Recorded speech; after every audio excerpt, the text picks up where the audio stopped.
आज मैं आपके सामने 4 ऐसी मोस्ट इम्पोर्टेंट कंपनी रखने जा रहा हूँ, जो इस हफ्ते बड़ी तेज़ी में रहने वाली हैं, क्योंकि पूरे हफ्ते मार्केट पाँचों के पाँचों दिन खुलने वाली है। आज है 29 जून 2026 और इस डेट के हिसाब से हम बात करेंगे काइनस टेक्नोलॉजी इंडिया लिमिटेड की कि बेसिकली इस कंपनी में अब क्या होने वाला है, कितनी ग्रोथ हमें देखने को मिलने वाली है। हम बात करेंगे मोस्टशिप टेक्नोलॉजी लिमिटेड की, हम बात करेंगे CG power and industrial solution limited की, हम बात करेंगे डिक्शन टेक्नोलॉजी की। डिक्शन टेक्नोलॉजी भी गाइस आज बहुत बड़े डिस्काउंट पे देखने को मिल रहा है, तो इस कंपनी के ऊपर भी हम डिस्कशन करेंगे। लास्ट बट नॉट लीस्ट आज हम डिस्कस करेंगे Vedanta iron and steel limited की, जो कि डीमर्ज हो चुका है। आगे किस तरह की ग्रोथ इस कंपनी में देखने को मिलेगी, इस पर हम चर्चा करेंगे। लेकिन उससे पहले मैं आपको आज की सबसे बड़ी खबर दिखा देता हूँ, जिसका इम्पैक्ट पूरी मार्केट पे पड़ेगा। अगर आप इस खबर को अच्छे से समझ गए तो आपको क्लियरिटी मिलेगी कि अब आगे क्या होने वाला है इन सेमीकंडक्टर कंपनीज़ में। यहाँ पर आप देखेंगे तो मैंने मनी कंट्रोल का एक आर्टिकल खोला हुआ है और ये आर्टिकल 28 जून 2026 का है। अब यहाँ पर इस आर्टिकल में क्या बात कही गई है, इस आर्टिकल में साफ नज़र आ रहा है कि यूएस और इंडिया अब पॉलिसी या प्रोजेक्ट्स के ऊपर अब काम नहीं करेंगी, सीधा अब एक्शन लेने की बात आ गई है। यानी कि हमें देखने में आया है कि इंडिया और यूएस ने पिछले कुछ सालों में बहुत सारे एआई, सेमीकंडक्टर और एडवांस टेक्नोलॉजी पर एग्रीमेंट साइन किए थे। अब दोनों देश चाहते हैं कि इन एग्रीमेंट्स के ऊपर जो कंपनीज़ हैं वो एक्शन लें, कंपनीज़ इन्वेस्टमेंट करें, जॉइंट वेंचर्स बने, मैन्युफैक्चरिंग जो प्रोजेक्ट्स हैं वो शुरू हों और टेक्नोलॉजी ट्रांसफ़र हो। यानी इंडिया की टेक्नोलॉजी यूएस यूज़ करे और यूएस की टेक्नोलॉजी इंडिया यूज़ करे। कहने का मतलब ये है कि अब बात सिर्फ अनाउंसमेंट तक नहीं रही है, बल्कि एक्चुअल एग्जीक्यूशन पर फोकस किया जाएगा। दोनों कंट्रीज़ मिलकर artificial intelligence, semiconductor manufacturing, quantum technology, critical minerals और ट्रस्ट सप्लाई चेन बिल्ड करना चाहते हैं। ऐसा इसलिए क्योंकि जो भविष्य है, भविष्य पूरा टिका हुआ है इन्हीं कुछ टेक्नोलॉजी के ऊपर, जहाँ पर आर्टिफिशियल इंटेलिजेंसी में जो भी कंपनी या जो भी कंट्री आगे रहेगी वो सबसे डोमिनेट कंट्री मानी जाएगी। जो कंट्री सेमीकंडक्टर में आगे रहेगी वो सबसे पावरफुल कंट्री मानी जाएगी। क्वांटम टेक्नोलॉजी में जो आगे रहेगी उसका बोलबाला होगा। वहीं कुछ क्रूशियल मिनरल्स जिनका यूज़ सेमीकंडक्टर या आर्टिफिशियल इंटेलिजेंस में किया जा रहा है, उन कंट्रीज़ का भी बोलबाला रहने वाला है। आईटी सेक्रेटरी एस के कृष्णा ने भी यहाँ पर बहुत क्लियर बोला है कि इंडिया इलेक्ट्रॉनिक मैन्युफैक्चरिंग में बहुत तेज़ी से ग्रो कर रहा है। भारत के लिए सेमीकंडक्टर फैब्रिकेशन पहले सिर्फ सपनों में था, लेकिन अब वो धीरे धीरे रियलिटी में बदलता हुआ नजर आ रहा है। इंडिया सेमीकंडक्टर मिशन का जो नेक्स्ट फेज का जो मोमेंटम है, इसको और स्ट्रॉन्ग करने की प्लानिंग में है।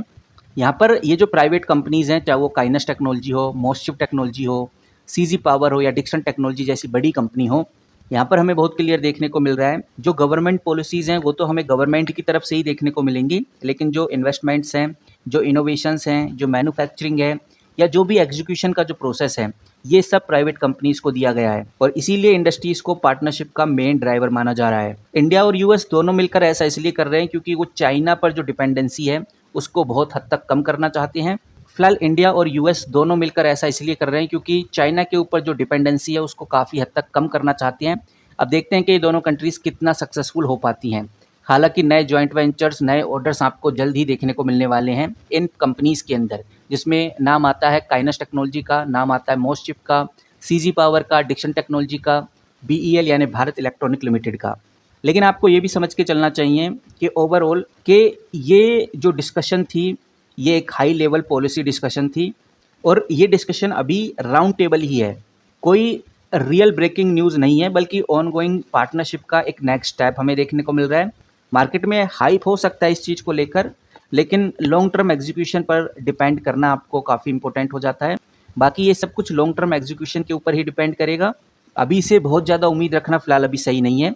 नेक्स्ट खबर का आपको इंतज़ार करना चाहिए, यानी कि इंडिया सेमीकंडक्टर मिशन का जो नेक्स्ट फेज़ होगा, जिसको सेमी इंडिया 2.0 बोला जाएगा, जिसमें specific new fab approvals, actual construction updates, fresh FDI announcement और ग्लोबल प्लेयर के साथ पार्टनरशिप, ये सब कुछ हमें उसी खबर में देखने को मिल जाएगा, जिसको हमें ट्रैक करना चाहिए। तो इन्हीं सब चीज़ों के चलते हुए इन कंपनीज़ के ऊपर नज़र रखना बहुत ज़रूरी है कि अब आगे काइनस टेक्नोलॉजी में क्या होगा, मोस्टशिप में क्या होगा, सीजी पावर में क्या होगा, डिक्शन टेक्नोलॉजी और बीईएल के अंदर क्या होने वाला है। फिलहाल खबर पॉजिटिव है और इस पॉजिटिव माहौल के चलते हुए आपको इन सभी कंपनीज़ में पॉजिटिव सिग्नल ही देखने को मिलेंगे। वहीं एक कंपनी काफ़ी तेज़ी से भागती हुई नज़र आ रही है, जिसका नाम Vedanta iron and steel limited है। ये चीज़ ध्यान रखकर चलिए कि Vedanta iron and steel limited की जो रिसेंट तेज़ी है, इसके पीछे स्ट्रॉन्ग ट्रिगर्स हैं, ये सिर्फ स्पेकुलेशन नहीं है। अपर सर्किट में कंपनी जाते हुए इसलिए नजर आई क्योंकि वेदांता डीमर्ज का सबसे बड़ा इफेक्ट हमें इधर देखने को मिला, यानी कि ये जो Vedanta iron and steel limited company है, ये रिसेंटली ही वेदांता लिमिटेड से डीमर्ज होकर अलग लिस्टेड कंपनी बनी है। कंपनी को एक इंडिपेंडेंट वैल्यूएशन मिल चुकी है, यानी कि यहाँ पर इन्वेस्टर्स को एक सुविधा मिल गई है कि अगर वो चाहें तो वेदांता के आयरन स्टील में अलग से भी एंट्री ले सकते हैं। और डीमर्ज के बाद इस कंपनी में कई री रेटिंग भी देखने को मिली, जिसके चलते हुए कंपनी बढ़ती हुई नजर आ रही है। और सबसे बड़ा trigger Vedanta iron and steel limited में जब आया, जब अजीम प्रेमजी यानी कि प्रेम जी ने बड़ी क्वांटिटी में लगभग 102 करोड़ का इन्वेस्टमेंट किया। अगर अजीम प्रेम जी 102 करोड़ का इन्वेस्टमेंट करेंगे तो उसके चलते हुए कंपनी में इस तरह की तेजी देखने को मिलेगी। यानी कि जब जब इतना बड़ा इंस्टीट्यूशनल इन्वेस्टर किसी भी नई लिस्टेड कंपनी में इस तरह का अमाउंट डालता है तो मार्केट उससे काफ़ी कॉन्फिडेंस लेती है और एक पॉजिटिव सिग्नल मानती है, जिसके चलते हुए वेदांता आयरन स्टील लिमिटेड में तेजी देखने को मिली है।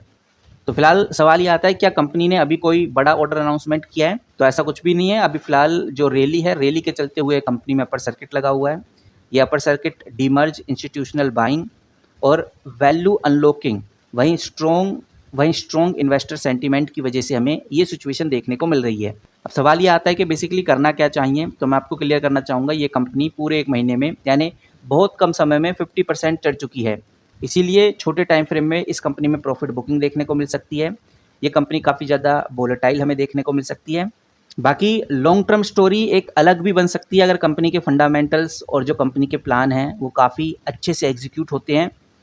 लेकिन करंट टाइम में सिचुएशन काफ़ी ढीली है, यहाँ पर हमें प्रॉफिट बुकिंग बड़े लेवल में देखने को मिल सकती है। अब आप किस तरह से देखते हैं इस कंपनी को, कमेंट करके ज़रूर बताइए। आपकी क्या राय है सेमीकंडक्टर इंडस्ट्री को लेकर? क्या सेमीकंडक्टर सेक्टर आपको बढ़ता हुआ नजर आएगा? इस पर भी आप अपनी राय साझा कर सकते हैं। फिलहाल 5 दिन कंटिन्यू अब मार्केट चलने वाली है, तो इन 5 दिनों में इन कंपनीज़ में कितनी हलचल होगी, ये डिपेंड करेगा कि अब आने वाली खबरें हमें क्या इशारा करती हैं। बाकी आप किस तरह से देखते हैं इन कंपनीज़ को, कमेंट करके ज़रूर बताइए। आपकी क्या राय है वो भी हम जानना चाहेंगे। इस वीडियो में इतना ही। जैसे ही सेमीकंडक्टर से रिलेटेड कोई बड़ी खबर, बड़ी अपडेट आएगी तो सबसे पहले आपके साथ शेयर करूँगा। मिलते हैं किसी नई वीडियो के साथ, तब तक के लिए take care and good bye.